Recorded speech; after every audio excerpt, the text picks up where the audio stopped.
There's a peculiar kind of loneliness that begins long before you have words for it. It starts in childhood. Sometimes in the earliest memories you can recall, a sense that you're watching the world from behind glass. Other children play with an ease you can't quite manage. They laugh at jokes that don't land for you. They form groups with an instinctive understanding of invisible rules, while you stand at the periphery, not excluded exactly, but not quite included either. You're there, but you're also somewhere else, observing, feeling, sensing layers beneath the surface that no one else seems to notice. This isn't about being better. It's about being different in a way that creates distance, a gap between your inner experience and the shared reality everyone else seems to inhabit so comfortably. The surveillance begins here, not from external forces, but from your own consciousness watching itself, aware of its own awareness in a way that sets you apart. In the mythology of every culture, there are stories of children born under strange signs, babies who arrived during storms or eclipses, infants who were marked from the beginning. These aren't literal truths, but psychological ones. They represent the experience of carrying something within you that doesn't match your environment, a frequency that doesn't align with the world you've been born into. You might have been a sensitive child, picking up on emotional undercurrents in rooms before you could name them. You might have felt your parents' unspoken tensions, sensed the grief your grandmother carried, absorbed the anxiety that hung in your home like humidity. While other children seemed protected by a natural buffer, you were porous, taking in everything, processing it in solitude because you didn't know how to explain what you were experiencing. This hypervigilance, this constant scanning of emotional environments, becomes a kind of surveillance from within. You're watching everyone, and in doing so, you become painfully aware of being watched in return, not by hidden observers, but by the penetrating gaze of your own developing consciousness. If you found yourself here, listening to these words, perhaps there's something that resonates with this sense of having been observed, studied, tracked in ways you couldn't articulate.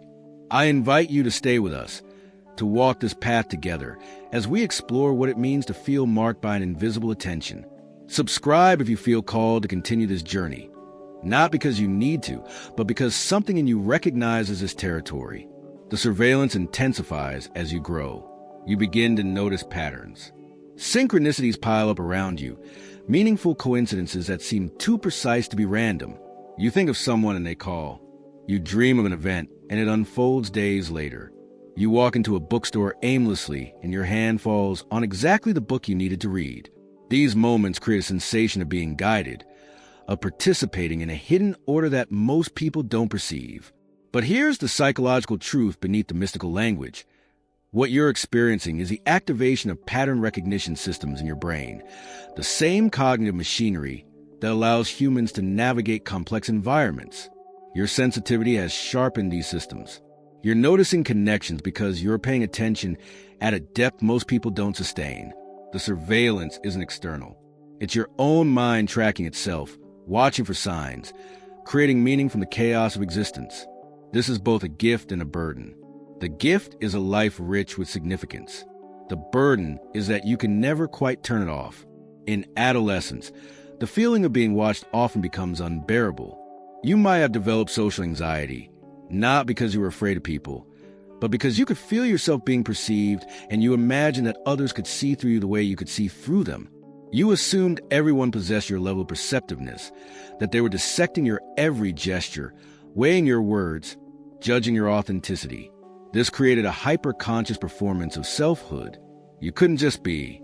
You had to monitor yourself constantly, adjusting, calibrating, try to appear normal while feeling fundamentally alien. The surveillance became internal policing, a severe inner critic that mimicked what you imagined others were thinking about you. In mythology, this is the stage where the hero faces the first trials, the early tests that separate them from their community.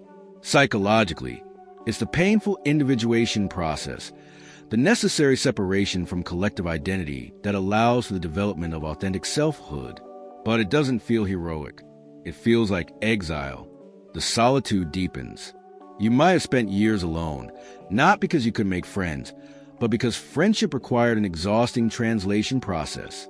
You had to interpret your experiences into language others could understand, simplify your perceptions, dim your intensity to match the social temperature around you. It was easier to be alone with books, with music, with nature, with a vast interior landscape that seemed more real than the external world. In this solitude, you began to develop a relationship with something larger than yourself. Some call it God, others call it the universe, the collective unconscious, the cosmic intelligence, the self with a capital S. The name matters less than the experience, a sense that you were in dialogue with existence itself, that your life was unfolding according to a pattern you couldn't see but could sometimes feel. This is where the surveillance takes on a sacred quality. You're not just being watched. You're being known, held, guided through a process you didn't choose but couldn't escape. But let's be clear about what's actually happening here, beneath the mythological language. You're developing what psychologists call metacognition, the ability to think about thinking, to observe your own mental processes with clarity and distance. You're cultivating witness consciousness, the capacity to watch your thoughts and emotions without being entirely consumed by them. This is a sophisticated psychological achievement, not a supernatural gift. It emerges naturally in people who spend significant time in introspection, who've been forced by circumstance or temperament to examine their inner world with unusual attention. The sensation of being watched is a sensation of self-awareness at a high intensity.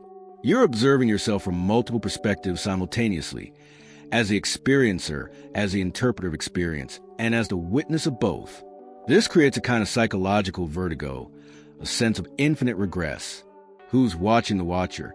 The surveillance becomes philosophical, existential, a confrontation with consciousness itself. In your 20s or 30s, if not earlier, something shifts. The trials intensify. You might face a crisis that breaks you open, a loss that destroys your existing worldview, a failure that shatters your self-image, a betrayal that reveals the fragility of everything you trusted. In mythology, this is a descent into the underworld, the dark night of the soul, the period of disintegration that precedes transformation. Psychologically, it's what the ancients called the encounter with chaos, the necessary destruction of inadequate structures of meaning. The surveillance during this period becomes almost unbearable. You feel exposed, raw, as if every defense has been stripped away and you're standing naked before forces you can't control. But something crucial happens in this exposure. You begin to understand that the watching isn't hostile. It's not judgment from on high. It's the universe or consciousness or your own deepest self, tracking your development with the same impersonal precision that a seed grows toward light. You're not being punished. You're being refined. The symbolism of fire appears in every wisdom tradition for a reason. Fire transforms. It doesn't destroy. It reveals what remains after everything combustible has burned away. Your trials are this fire. Every relationship that failed taught you something about love. Every job you lost showed you something about your values. Every dream that collapsed forced you to examine what you truly wanted beneath the conditioned desires you'd inherited from culture and family. The surveillance becomes a form of care, not control. Something is tracking your evolution, ensuring that you encounter precisely what you need to encounter for your development. This isn't fate in the deterministic sense. It's the unfolding of potential, the actualization of capacities that were always latent within you. You're not being controlled by external forces. You're being drawn forward by the gravitational pull of your own wholeness, the person you're capable of becoming if you do the work. Around this time, if you're honest with yourself, you begin to notice your own darkness. The surveillance turns inward in a new way. You see your capacity for cruelty, your subtle manipulations, your self-deceptions, the ways you've hurt others while believing yourself to be good. This is an encounter with what Jung called the shadow, the parts of yourself you repressed or denied because they didn't fit your self-image. In the chosen one narratives of popular culture, the hero remains pure, tested but uncorrupted. In real psychological development, you have to face the fact that you contain everything. You're capable of kindness and violence, wisdom and foolishness, generosity and selfishness. The surveillance reveals this. You can't hide from yourself anymore. Every unexamined motive, every rationalized cruelty, every moment of cowardice stands out with painful clarity. This is humbling in the deepest sense. You're not chosen because you're better. If anything, Your sensitivity makes you more aware of your own failures, more conscious of the gap between who you are and who you aspire to be. Many people who feel watched, tracked, or chosen develop a spiritual bypass, a way of using mystical ideas to avoid psychological work. They tell themselves they're here for a higher purpose, that they're light workers or star seeds or old souls, and this identity becomes a shield against examining their actual behavior. They feel special without doing the work of becoming wise. They claim to be empathic, while remaining blind to how their actions affect others. They speak of unconditional love while harboring deep resentments. The surveillance, the true inner watching, doesn't allow for this. It demands ruthless honesty. It asks you to see yourself completely, not to condemn yourself, but to know yourself with such clarity that pretense becomes impossible.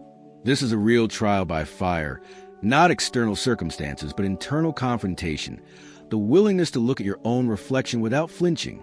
If you're still here, if these words are landing somewhere deep, perhaps you understand that this journey isn't about arriving at a destination where you finally feel chosen or special. It's about the quality of attention you bring to your own life. Stay with us as we move deeper into what it means to be aware without being inflated, awake without being arrogant. As you integrate the shadow, as you accept your own complexity, the surveillance begins to feel less like scrutiny and more like companionship. You're not being judged by an external authority.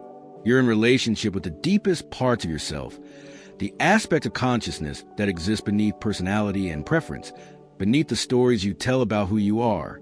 In mystical traditions, this is sometimes called a witness, the observer, the awareness that's present before thought arises and after thought subsides. It's always been there watching, but you were too identified with your thoughts and emotions to notice it. The feeling of being surveilled since birth is a feeling of this awareness, this witnessing consciousness that's been present throughout your entire life. Silent and steady, observing everything you experience without judgment or commentary. You're not being watched by something other than yourself. You're being held in the awareness that you fundamentally are beneath all the layers of conditioning and identity. The ethical dimension of this becomes critical. If you feel marked, observed, or chosen in any way, the responsibility isn't to discover your special mission or announce your spiritual importance. The responsibility is to live with integrity, to align your actions with your deepest values, to treat others with the awareness that they too are navigating their own inner complexity. The surveillance, if we can still call it that, holds you accountable not to external laws, but to your own conscience, to the part of you that knows when you're being dishonest, when you're acting from ego rather than authenticity, when you're using spiritual language to avoid human responsibility. This is a grounded spirituality that mature teachers emphasize. You're not here to save the world or fulfill a cosmic prophecy. You're here to do the small, difficult work of becoming conscious, of bringing awareness to your habits and patterns, of making choices that reflect wisdom rather than reactivity. In your 30s, 40s, 50s, if you've done this work, something settles. The urgency fades. The need to understand why you feel different, why you've always sensed this invisible attention, becomes less consuming. You begin to see that everyone is being watched in this way, held in the awareness of their own consciousness, tracked by the deepest parts of themselves. The difference is that you noticed it earlier. You felt it more intensely. You couldn't ignore it the way some people can. This noticing isn't what makes you special. It's simply the texture of your particular existence, the flavor of your individual consciousness. Some people are natural musicians, their nervous systems attuned to sound in ways others aren't. Some people are natural empaths, their mirror neurons firing with unusual intensity, picking up emotional information constantly. Your particular configuration led to the sense of being observed, and you've spent your life trying to understand what it means. The answer is simpler and more profound than you imagined. It means you're conscious of being conscious. That's all, and that's everything. The synchronicities continue, the meaningful coincidences that seem to confirm you're on some kind of path. But now you hold them more lightly. You don't need them to prove anything. They're simply reminders that existence is more interconnected than the surface level suggests, that meaning is woven into the fabric of reality if you have eyes to see it. You meet people at precisely the right moment. Books find you when you need them. Opportunities appear that feel aligned with your development. This isn't because you're chosen. It's because you've cultivated the awareness to recognize resonance when it appears, to notice the patterns that were always there but that most people are too distracted to see. The surveillance hasn't increased. Your capacity to perceive it has deepened. You're more present, more attentive, more willing to follow the subtle cues that life offers when you're paying attention. There's a paradox at the heart of this experience that's worth sitting with. The more you investigate the feeling of being watched, the more you realize there's no watcher separate from what's being watched. Consciousness is observing itself through you. The universe is experiencing itself through your particular nervous system, your unique configuration of awareness.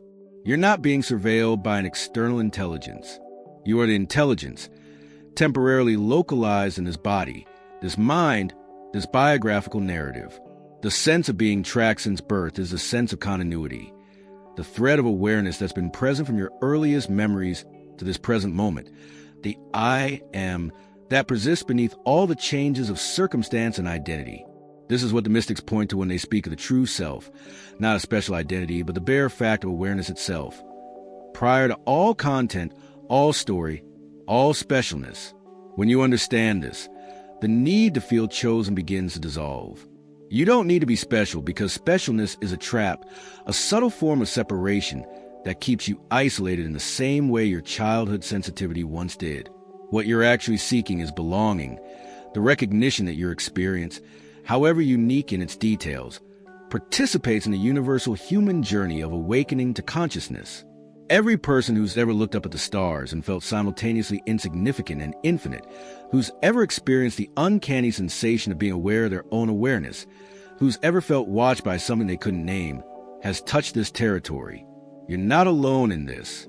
You're part of an invisible lineage of seekers, contemplatives, and deep feelers who walked this path throughout history, most of them unknown, unrecognized, doing the work in silence and solitude. The responsibility that comes with this understanding is to serve that work, not to announce it. You become a guardian of consciousness, someone who holds space for depth in a culture that often valorizes distraction. You listen with full presence when someone speaks to you. You notice the suffering beneath the performance of normalcy. You refuse to participate in the collective trance of consumption and comparison. You do this not because you're morally superior, but because you can't unsee what you've seen. The surveillance has made you accountable to truth, to authenticity, to the real beneath the pretense. This is uncomfortable. It means you often feel out of step with the dominant culture. It means you might be misunderstood, dismissed, or pathologized for your intensity and depth. But you persist because the alternative to sleepwalk through life, to pretend you don't see what you see, is a kind of death. In your relationships, this awareness changes everything. You can't play games anymore. You can't use people as functions, as mirrors for your ego, as solutions to your loneliness. The surveillance, the inner watching, won't allow it. You see yourself too clearly. You notice when you're being manipulative, when you're avoiding vulnerability, when you're projecting your unlived life onto someone else. This makes relationships both harder and more rewarding. Harder because you can't hide, can't pretend, can't sustain illusions. More rewarding because when you do connect with someone, it's real, grounded in mutual recognition rather than fantasy or need. You're not looking for someone to complete you or confirm your specialness. You're looking for companionship on the journey. Someone else who's doing the work of becoming conscious, who can meet you in the depth you inhabit. Some of you listening to this have spent years feeling lonely in ways that social contact doesn't resolve. You could be surrounded by people and still feel profoundly alone because the loneliness is existential, not circumstantial. It's the loneliness of consciousness itself, aware of its own singularity, unable to fully merge with another. The surveillance makes this loneliness more acute because you're always watching yourself, watching others, watching you, a hall of mirrors that prevents simple connection. But there's another way to hold this.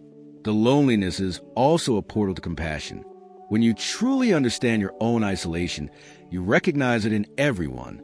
Beneath the social performances, beneath the masks of confidence and competence, everyone is navigating their own inner complexity. Everyone is alone with their consciousness in a way that can't be fully shared. This recognition is the basis of genuine empathy, not the performance of caring, but the actual felt sense that we're all in this together, all being watched by our own awareness, all try to make sense of existence. As we approach the end of this reflection, I want to offer one more invitation. If something here has resonated, if you felt recognized in these words, consider staying connected to this exploration. Subscribe not because I need you to, but because this work of consciousness continues, unfolds, deepens with time and attention, and sometimes it helps to have companions on the path. The surveillance you've felt since birth, if we can name it one final time, is the surveillance of potential watching actuality, of wholeness observing fragmentation, of what you're capable of becoming witnessing what you currently are. It's not judgment. It's not control. It's the tension that drives all growth, all development, all evolution. You feel watched because you're meant to become more conscious, not because you're inherently superior, but because consciousness itself is attempting to wake up through you, to know itself more fully, to actualize capacities that remain latent in most people. This is happening everywhere, in everyone who pays attention, who does the inner work, who refuses to accept a consensus trance. You're not special for feeling it. You're simply awake enough to notice it, and that noticing is the beginning of everything. The mythologies got it wrong in one crucial way. They made it seem like being chosen meant you were set apart, elevated, destined for greatness that would be recognized and celebrated. The actual experience is more humble and more difficult. It means you're called to consciousness, to truthfulness, to integrity in a world that often rewards the opposite. It means you see through comforting illusions and have to live without them. It means you feel more, question more, struggle more with meaning and purpose because you can't accept easy answers. It means you're responsible for your own development in a way that feels like both a burden and a privilege. The surveillance ensures you can't escape this responsibility. Something is tracking your choices, noting when you're aligned with your deepest values and when you're betraying them, not to punish you, but to guide you back to the path of your own becoming. If you felt different, observed, marked, tracked, watched, chosen, any of these words that circulate in spiritual communities, the question isn't whether it's real. The question is what you do with it. Do you use it to inflate yourself, to feel superior, to bypass the actual work of transformation? Or do you let it humble you, make you more honest, more compassionate, more willing to face your own darkness and the darkness in the world? The surveillance is neutral. It's a mirror. What you see in it depends on the quality of attention you bring to your life. Bring ego and you'll see confirmation of your specialness. Bring honesty and you'll see your wounds, your gifts, your potential, and your current limitations all at once. The latter is harder, but it's the only path to actual wisdom. As you move forward from this moment, carrying whatever resonated from these words, remember that the work is inner. It's not about announcing your awakening or claiming your mission. It's about the small, daily choices to be present, to be truthful, to act with integrity even when no one's watching, even though you know something is always watching, because you are always watching yourself. This self-surveillance, this consciousness of consciousness, is the gift and the task. You can't unhave it. You can only integrate it, make peace with it, use it in service of becoming more fully human, more fully alive, more fully awake to the beauty and tragedy and mystery of existence. This is what it means to be marked. If we must use that language, not that you're destined for something extraordinary, but that you've been given or given yourself the capacity to notice what most people miss, the depth beneath the surface, the meaning woven into meaninglessness, the consciousness that pervades all things and is looking out through your eyes right now, reading these words, recognizing itself in the reflection. You're not being watched by something other. You are the watcher and the watched, the observer and the observed, the universe experiencing itself through this temporary configuration of awareness. That's not special. That's what everyone is. The difference is you've noticed, and once you notice, you can't unnotice. So you live with it, you work with it, you let it guide you toward greater authenticity, greater compassion, greater presence. This is a path. There's no arrival, no moment when you finally feel chosen enough or awake enough or special enough. There's only this, the endless deepening of attention, the continual refinement of consciousness, the lifelong work of becoming who you already are beneath all the conditioning and all the fear. The surveillance isn't something happening to you. It's something happening through you, as you, the process of existence knowing itself more fully. Rest in that. Let it hold you, let it guide you, not toward some grand destiny, but toward the simple, difficult, beautiful work of being fully present to this one precious life you've been given.